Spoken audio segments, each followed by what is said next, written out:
Hey, you guys, welcome back to my channel. My name is Heather, and today we are going to talk all about the fifth house in your birth chart. So, the fifth house, I still haven't learned how to smoothly switch to my PowerPoint, so just one second. So, the fifth house is the fun house. It's very much about your joy, dating, creativity, children, all the things that just really bring you happiness in life.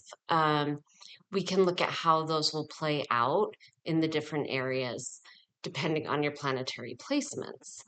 So, again, if you want to look at your birth chart, this is where you're going to find any fifth house placements that you may have. This little five. So you can see in my birth chart, I don't have any planets there. And if you don't, that's fine. We can still get like a flavor of how this may play out based on the sign that's on the cusp. So this is your cusp right here. This is where the fifth house starts. And you can see mine is in Gemini, right? It falls within this little Gemini window of my chart. So if you don't have any placements, look to see where your cusp is and what sign is on it. And then I'll remind you as we go throughout the different planetary placements as to, what you can look for. And again, what flavor your fifth house may have. So, yes, the fifth house is the fun house. It is the house of good fortune, and it's also known as where Venus rejoices. So, Venus is, love and pleasure and beauty. And so, this is really where Venus is quite happy. Um, as we've looked at with the first through the fourth house videos thus far, we've talked about how each house corresponds to the zodiac sign. So, like the first house corresponds to the first sign, which is Aries. So, first house, Aries, the second house, Taurus, third house, Gemini, fourth house was Cancer, and now the fifth house is going to be the Leo ruled areas of life. So, Leos love love and they love romance. So, yes, this is a great house for dating. It's not necessarily going to be the house for long term partnerships. Not to say it can't be, but that's more of a seventh house aspect. But yes, more of your just love, dating, romance, being flirty. It's also a house of creativity. Leo rules royalty and famous people, celebrities. So, maybe if you have certain placements that could kind of push you to that area in life. Um, it kind of goes hand in hand that these famous people would have a lot of confidence. So, confidence can be a strong theme in the fifth house. And then, very much has to do with children, fertility, lineage, your parenting style. So, in our last video, we looked at how the fourth house was like your family of origin, right? And now your fifth house would be dating and, a relationship coming together with someone, and now extending that into the fifth house with your children. Um, and so we look at the polarity on the chart between the fifth house and what's right across from it. And so that would be the 11th house. So your fifth house is, yes, very creative, but it's more on a personal level. So it's personal creation versus your 11th house, which is going to be like your friends, the community at large. It's more of a collective contribution. So personal creation versus collective contribution. And I saw someone say, I was watching a lot of the astrology podcast when I was looking at this, making this video. So I highly recommend it if you do want to go deeper into it. I mean, they do hours. So I think it was from that website where I saw that the fifth house is like a child saying, "Look what I made." And the 11th house is the village responding, "Your gift makes us all richer." So again, it's more just the personal creation versus that collective contribution. Okay, so now we can look at the different house placement or planetary placements in the fifth house. So starting off with the sun, people with this placement often feel most alive when they are creating, inspiring, or simply being authentically themselves. So again, the sun, as we've talked about, is what you show the world. So if you are showing the world your fifth house vibe, you are going to be extremely creative, sometimes professionally and on a stage, because this is what you want to shine to the world. So you could be an artist, an actor, just some way that you express your creativity. Um, the sun can be the workplace too. So that's why, this whole professional vibe really could make sense in some instances. And then the fifth house is the house of joy, and so they're just naturally very joyful, and they probably show it. They shine that to the world. Um, since the fifth house does rule children, you could have many children. The sun rules, the father. So it would be super fitting if, you're a male that has the sun in the fifth house to have a lot of children, or perhaps you take your role in fatherhood really seriously. Maybe your father, if you have it, but say you're a woman and you don't have any children, maybe your father had a really strong role in your life. We can look at that reciprocally. Um, and then just that whole aspect of, the work life. If you have the sun, your work in the fifth house with children, you could be a stay-at-home parent. You could also be a teacher for young children because children are going to be a strong role in your life. And then since the sun is, a very vital planet, going to bring vitality into the house, you could be a leader. And especially so looking at this last bullet point, Leo, if you have Leo on the cusp, then you have the sun in the fifth house energy because the sun rules Leo. And again, like we talked about, Leo is, they are bold and they love to be in the spotlight. So that's why, yeah, you could be a leader, you could be on stage. Um, you're probably you're probably not like being ignored, right? I think somebody with the sun in the fifth house is here to be seen. So next we can look at the moon in the fifth house. So the moon in the fifth house brings emotional depth and sensitivity to the same themes that the fifth house already rules. So again, you have that creativity, but there's like an emotional layer to it. So maybe this is like, um, you know, interpretive dance or things that, like there is just a depth to it that the moon in the fifth house can really bring. So as the sun ruled the father, the moon rules the mother. And so this is the mother in the fifth house of having children and parenting. So very, very strong mothering instincts. And the moon's very reflective. It is very emotional. So whereas maybe the sun and perhaps some other planets might have just like a more carefree look at dating and relationships, the moon is going to be deeply emotional when it comes to romance and dating. And they're just going to feel things a little bit deeper. And then, since the moon is reflective, it's really going to be important to people with moon in the fifth house to be seen and appreciated, just for that deep introspection and reflection.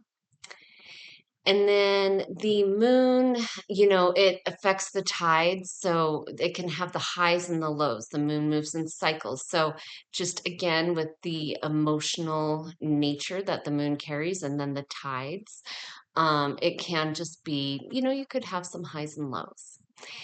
And Cancer is ruled by the moon. So if you have Cancer on the cusp of your fifth house, then these different aspects would apply to you as well. Okay, so next we're going to look at Mercury in the fifth house. So it says Mercury here is the part of you that wants to speak, write, joke, teach, and communicate from the heart and not just the head. So Mercury, as we've talked about, is all about communication. And they're a very fast moving sign, and it's very much of the mind. So if you have Mercury in the fifth house, you're probably going to be a natural storyteller because you are creative, right? You like to bring joy to things. So you're not going to like tell some flat story and it's over in 15 words, right? Like you want to just liven it up and really bring whoever's listening to you a good time. You're probably very funny. Again, the house of joy, who doesn't love to laugh? So, yes, Mercury in the fifth, that air sign, that very witty sign, you're probably very funny. Um, because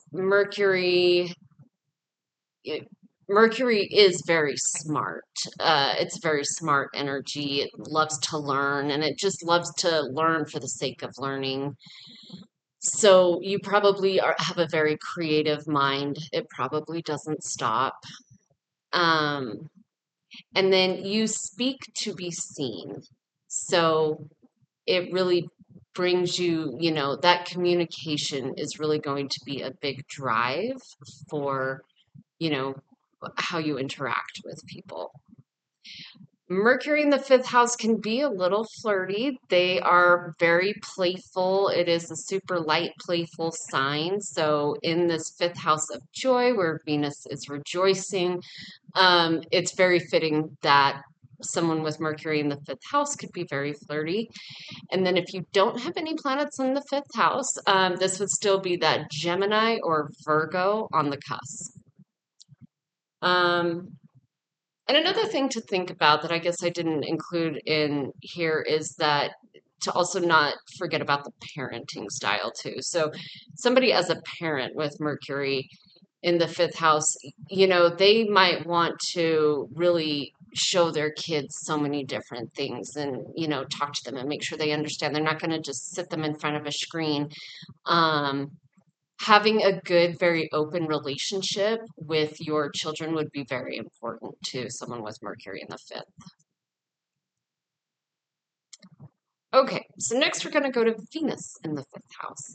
So this is a placement that often feels like love, beauty, and fun are meant to be experienced out loud because Venus loves love and, is very much the sign of beauty and pleasures. And so this is where Venus rejoices. So somebody with Venus in the fifth house would have good luck in love.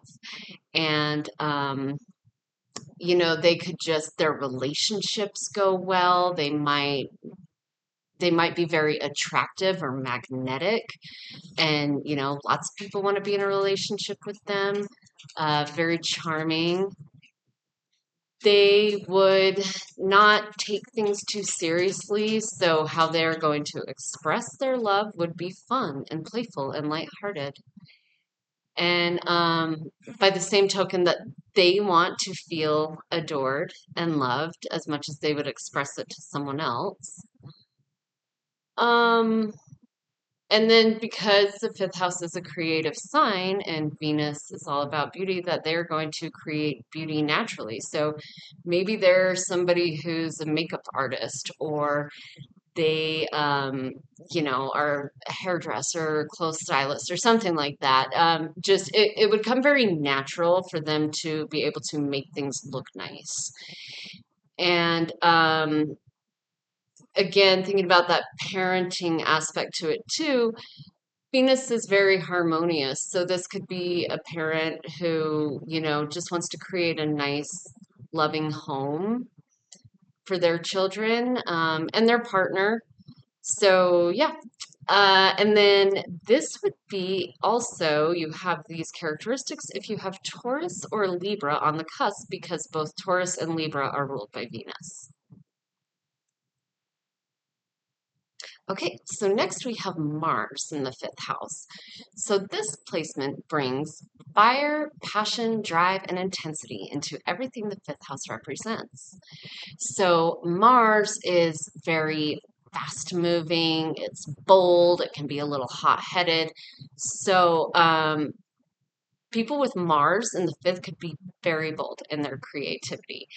And, maybe it's somebody that like makes a really edgy, like art exhibit or something like that, or like, you know, they're the fifth house can also be like games because it's fun, right? It's things that are fun and bring you joy. So games or sports or something. So like maybe they're an exotic dancer or something. I don't know, but like it's just kind of like a bit of a boldness that they can bring.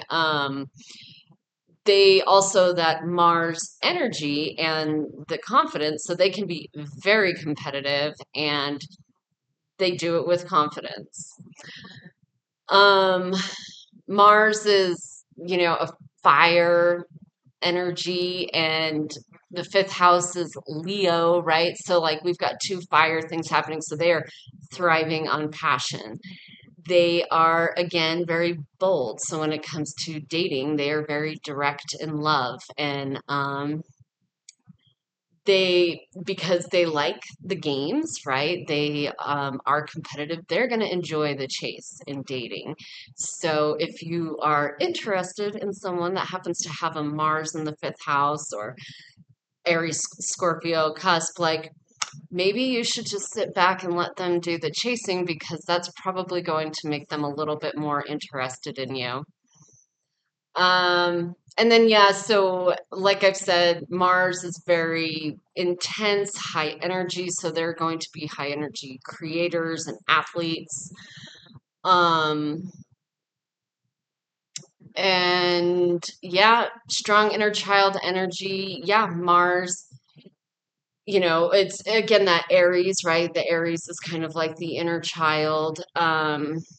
So yeah, very strong, very playful inner child, but maybe just a little bit with an edge. So if you have Mars in the fifth, this would all apply. Or if you have Aries on the cusp, or Scorpio, Scorpio's traditional ruler was Mars, but its current ruler is, or modern day ruler is Pluto, but still, it could still apply. So yeah, Aries or Scorpio on the cusp, you could have some of these traits too. Okay, so now we have Jupiter in the fifth house, the great benefic. So with Jupiter in the fifth house, life gets bigger, brighter, and more meaningful when I'm creating, loving, or playing. And as we've talked about, Jupiter really expands everything that it touches, right? So to have Jupiter in the fifth house is one of the most benefic astrological placements that you could have, because it expands, and this is the house of children and fertility. You could have a really large family. They're very naturally joyful and expressive. Jupiter's very lucky, so this could be a very happy-go-lucky person. They could be very generous and optimistic in love because this house rules dating and relationships.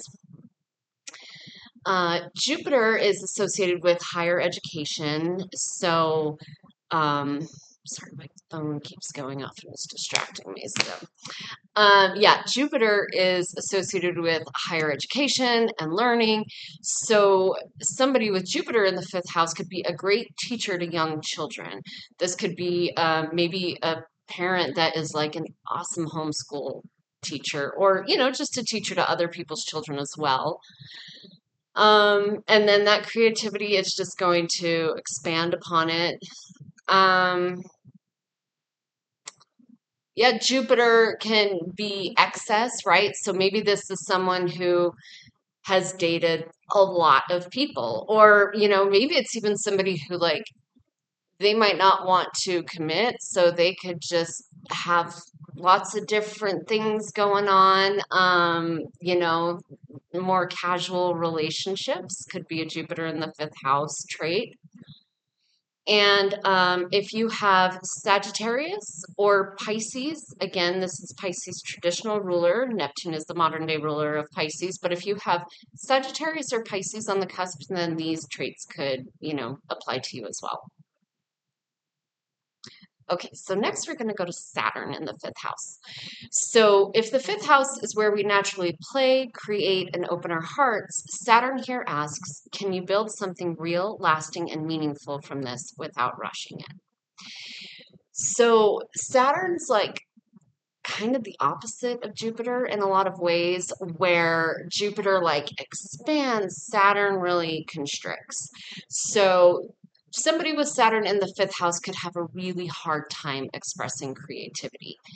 And I feel like we've all kind of known that person who like, if everybody's playing games around the kitchen table, like on the holidays and just kind of like being goofy or whatever, there's that one person who just doesn't want to do it. They don't want to let loose with it. And that could be, very much a Saturn in the fifth house quality. Um, the fifth house is, play, enjoy, but Saturn's responsibility. So it's like you can play after your responsibility. Um, and again, that constriction with the fear of dating and romance, that they could feel like they're nervous to be rejected when it comes to dating. Saturn also rules delays and things taking a longer time, so they could be a late bloomer, which would really make a lot of sense. But Saturn also rules like, kind of waiting it out. So maybe you're a late bloomer, but when you do finally get into a relationship and say it's much later in life than you would have hoped, it could be a really worthwhile relationship. So that is kind of the silver lining there. Um, and a lot of their creative projects will require discipline. They're not going to maybe just, you know, go so much from the heart with it, that they're going to really come at it from a more structured standpoint, but still be able to make something beautiful, but just have a different process. And then Saturn is very loyal, so they will be loyal in love when it comes to dating. And so, again, they're probably not going to, similar to the moon in the fifth house, they're probably not going to take like relationships as, you know, casual very easily. They're going to feel, I would suspect, a little bit deeper. And then if you have Capricorn or Aquarius on the cusp, again, Aquarius, the modern day ruler is Uranus, but the traditional ruler is Saturn. So, you could look at it through that lens where, yes, Capricorn or Aquarius on the cusp, and you will have these Saturn in the fifth house traits. Okay, so next we have Uranus in the fifth house. And this placement brings unpredictability, originality, rebellion, and flashes of sudden inspiration into creativity, romance, pleasure, and self-expression. Um, so yes, Uranus is like shakes, surprises. They are unexpected. So this person could be very creative in a very unconventional way and just probably keep you on your toes. You don't know what's going to happen next. Um, they can receive creative downloads, and just be, Uranus is kind of like associated with things that are like more alien or futuristic. So, yeah, the way they express themselves could almost seem like a download. Um, okay, their dating life could be really spontaneous, yet exciting. So, this is probably Uranus in the fifth house, where somebody like is like, oh, I I don't know, like I'm bisexual now, or I'm, like you're probably not going to be super conventional. And I mean, it probably depends on transits and whatever. You might not just start out that way, but things could probably get a little interesting and surprising throughout your life when it comes to dating and your partners. Yes, we have attracted to uniqueness in partners. You're probably not going to go for the very like vanilla person, right? You will get bored easily. We have a highly independent inner child. So, yeah, they're gonna, not want somebody that will hold them back, but then maybe also somebody that can like match their, um, I guess, weirdness. Sorry, I was trying to think of like a nicer word to say. I'm very Aquarius, so Uranus is my ruler, so I'm not I'm not saying anything that doesn't also apply to me. But yeah, just somebody that like, again, they're not gonna go for like the vanilla, I don't know, person who can never let loose, right? Uranus in the fifth house is going to be unapologetically authentic. Um, I think like they kind of just can't help it. When it comes to parenting, they could have even like different kinds of relationships with their children. So say this is like a child who was adopted, or they have foster children, just not necessarily like the more conventional way that people have children. They could also be very different parents, right? They're not going to maybe be like in the nuclear family and, kind of see things like tried and true. They're going to try their own new thing. And yes, if you have Aquarius on the cusp of your fifth house, then you would also have some of these traits as well. And then next, we're going to go to Neptune in the fifth house. So it often feels like love, creativity, and joy are beautiful, but I experience them through a soft, blurred, and or idealized lens. So Neptune is a very spiritual, mystical planet, right?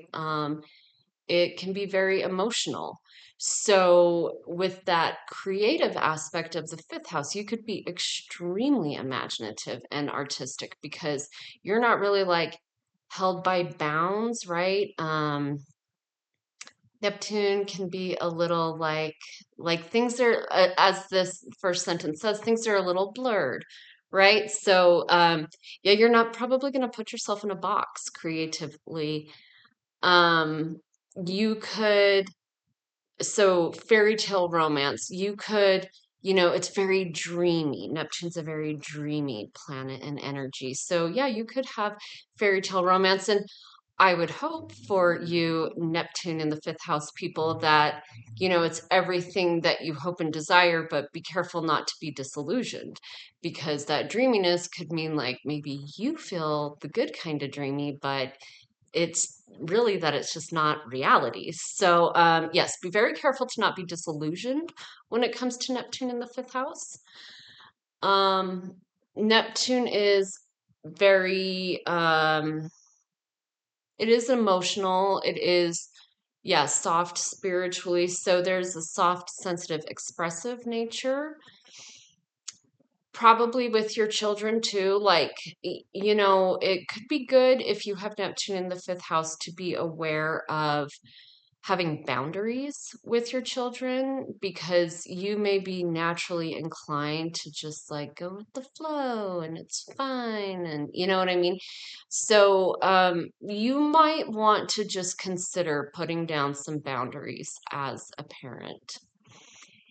And, if you have Pisces on the cusp, then that would give you some of these Neptune in the fifth house traits. And then lastly is Pluto in the fifth house. So this is not a light fifth house placement. It turns love, creativity, and joy into something profound, consuming, and life changing.